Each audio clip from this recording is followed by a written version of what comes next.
For most of my adult life, I believe what I think most people believe. If a doctor prescribes it, it's safe. Full stop. That assumption felt reasonable, even responsible.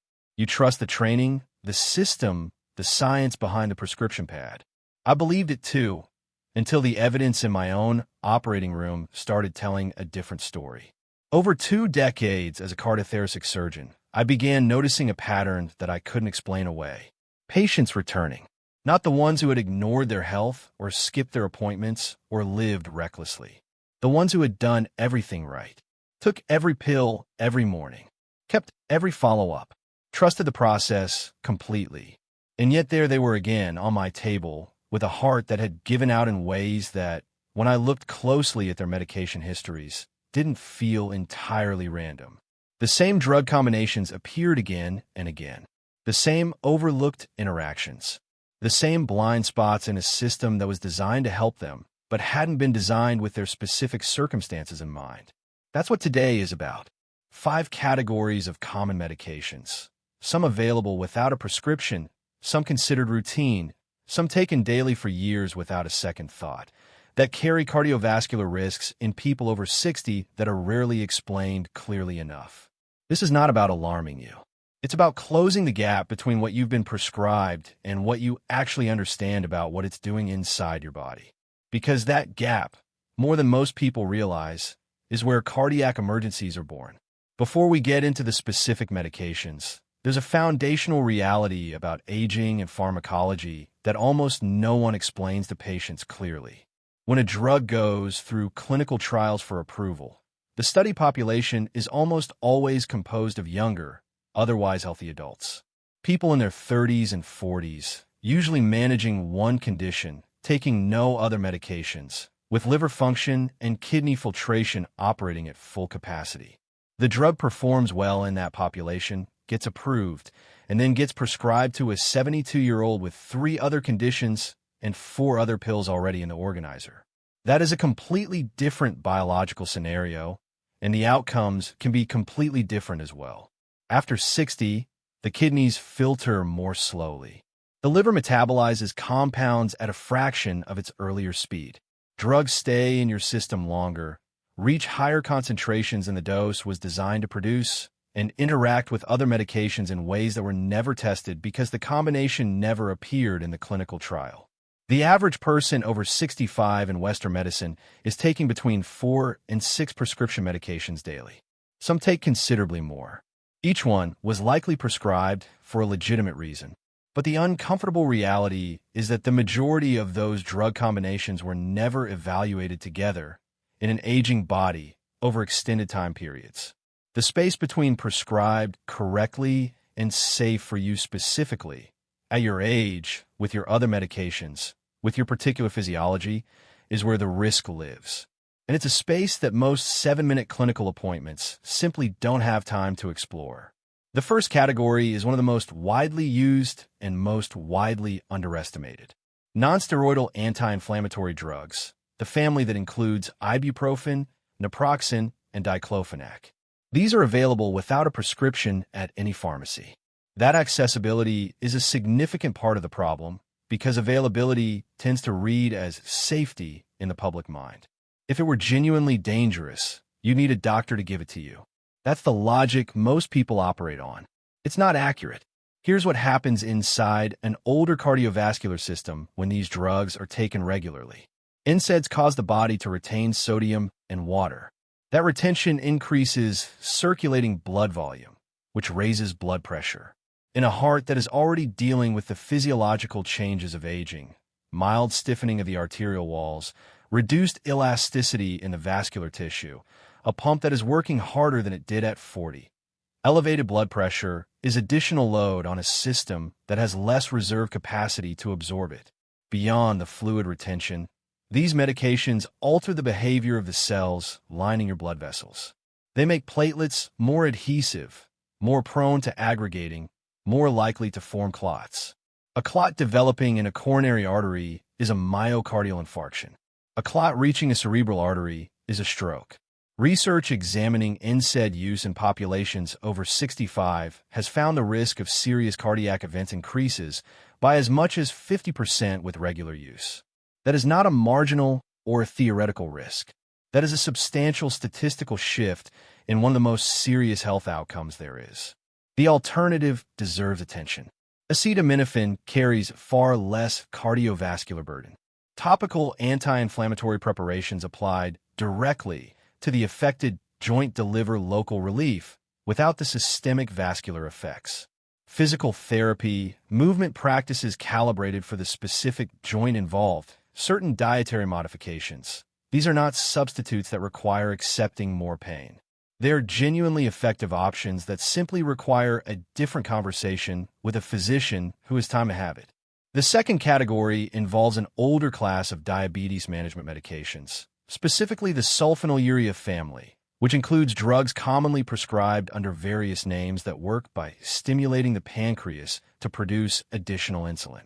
The mechanism sounds logical at first. Blood sugar is elevated. Push the pancreas to produce more insulin. Blood sugar comes down. The problem is that these drugs stimulate insulin production regardless of what the blood sugar is actually doing at any given moment. They don't respond dynamically to glucose levels the way the body's natural regulatory system does. They push in one direction continuously, which means they can drive blood glucose below safe levels. That state, hypoglycemia, is the cardiovascular risk. In a younger person, hypoglycemia is unpleasant. Shakiness, sweatiness, a feeling of lightheadedness. Uncomfortable but recognizable and resolvable by eating something with glucose in it. In a person over 65, that recognition often doesn't happen because the sensitivity to those warning signals diminishes with age. The nervous system's ability to register and transmit the hypoglycemic alert weakens. An older person can be walking around with blood glucose at a dangerously low level and feel almost nothing unusual. What the heart feels is something different. Hypoglycemia places significant stress on cardiac tissue. It can trigger arrhythmia, irregular electrical firing in the heart muscle.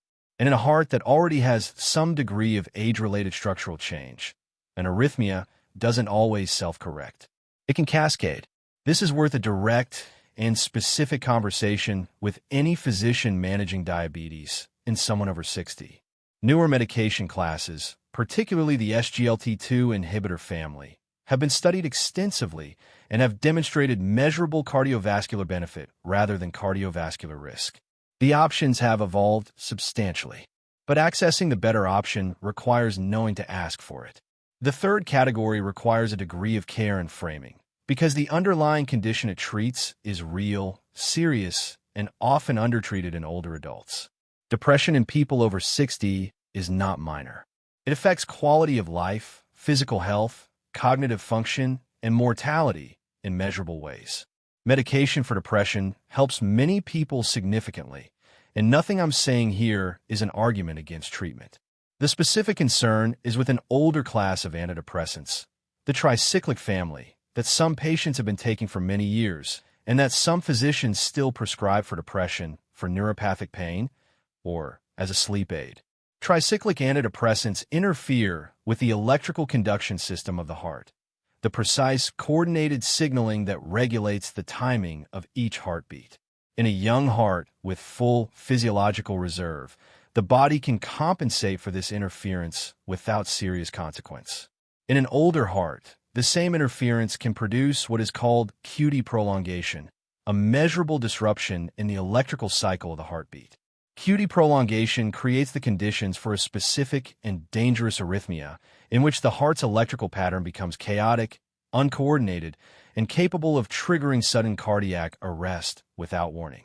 Even within the newer generation of antidepressants, certain specific medications have documented effects on cardiac electrical activity at higher doses in older patients. This isn't a reason to avoid treatment for depression. It is a reason to request a baseline electrocardiogram, a simple, non-invasive heart tracing that takes minutes and provides a clear picture of how the heart's electrical system is functioning. That baseline, taken before starting or continuing an antidepressant, and monitored periodically afterward, provides the clinical data needed to catch any developing electrical disruption before it becomes dangerous. That one request in one appointment is the difference between knowing and not knowing. The fourth category surprises most people because it involves something found in almost every medicine cabinet and considered by most of the population to be completely harmless. First-generation antihistamines, diphenhydramine being the most common, are the active ingredient in numerous allergy medications and virtually every over-the-counter sleep aid. They have been on pharmacy shelves for decades. That longevity creates an intuitive sense of safety that doesn't hold up under clinical scrutiny, particularly for people over 60. First-generation antihistamines affect the heart's electrical system through the same QT-prolonging mechanism we just discussed with certain antidepressants. Taken in isolation, this risk is present but modest for most people. The more significant danger emerges from combination. When diphenhydramine is taken alongside an antidepressant or alongside certain antibiotics or alongside antifungal medications, all of which can affect the same cardiac electrical pathway, the effects don't simply add. They compound. The combined disruption to cardiac electrical activity becomes substantially greater than any individual medication would produce on its own. There is also a separate mechanism by which these antihistamines affect heart rate. They block a key neurotransmitter involved in cardiac regulation. In older patients, this can manifest as a rapid or irregular heartbeat, particularly during the night, when the cardiovascular system is already in a physiologically different state than during waking hours. The particularly troubling aspect of this is that these medications are marketed as sleep aids. People over 60 reach for them specifically to rest.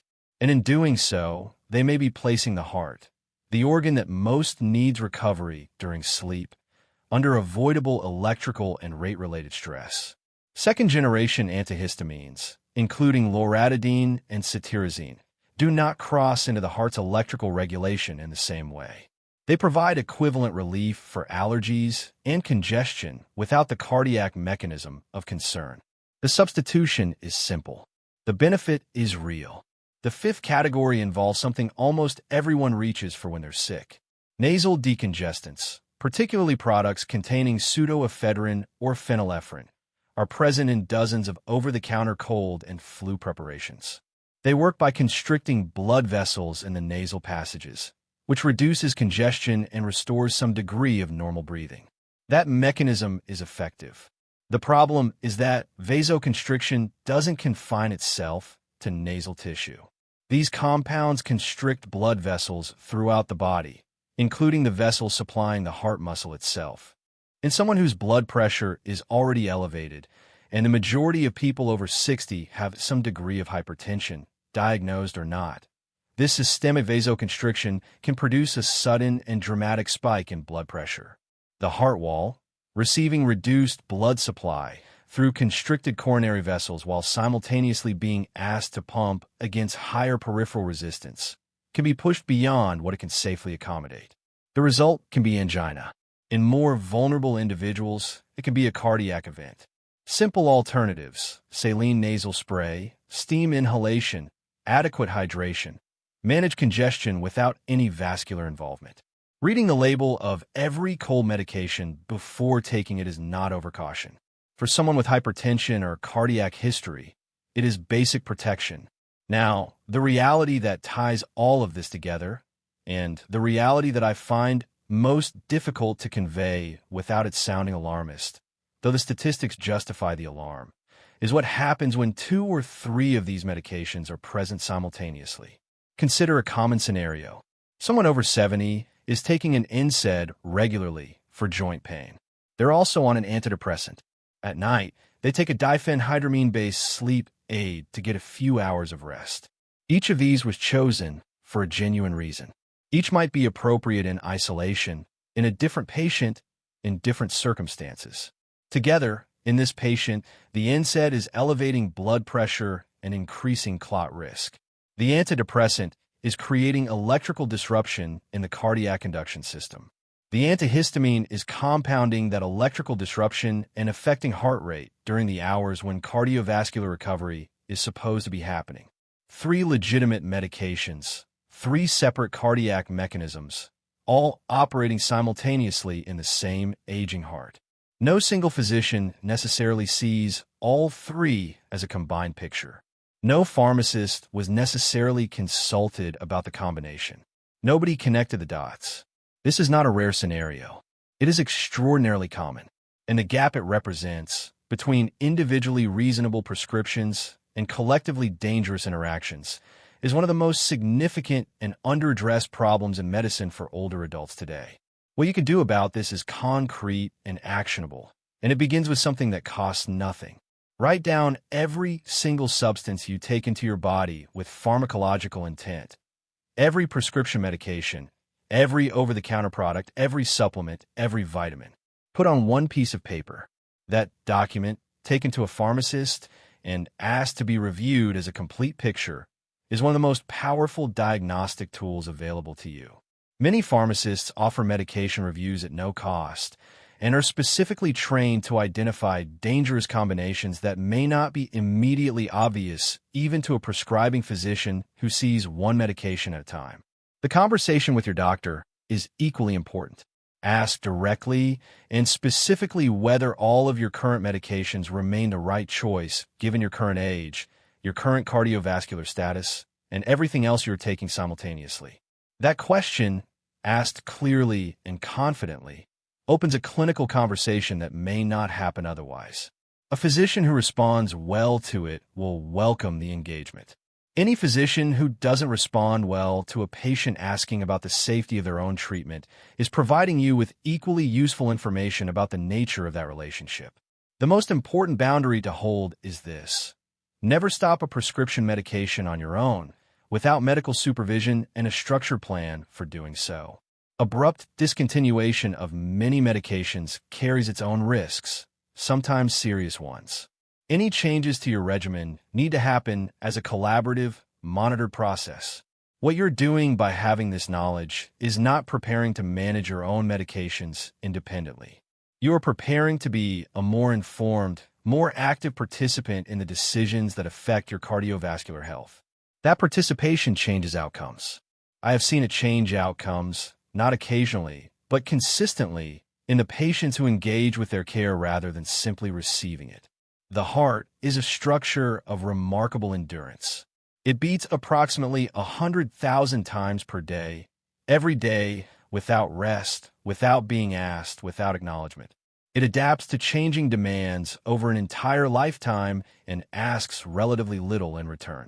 What it asks is that we pay attention to the environment we're asking it to operate in, including, with increasing importance as we age, the medications we assume are helping us and may in some cases be quietly adding to the load it has to carry. The cardiac emergencies I have seen in my 2 decades in operating rooms did not all follow the paths people expect. Some of them followed a trail of daily pill organizers that nobody had ever reviewed as a complete picture. That is the preventable part. That is the part that doesn't have to keep happening.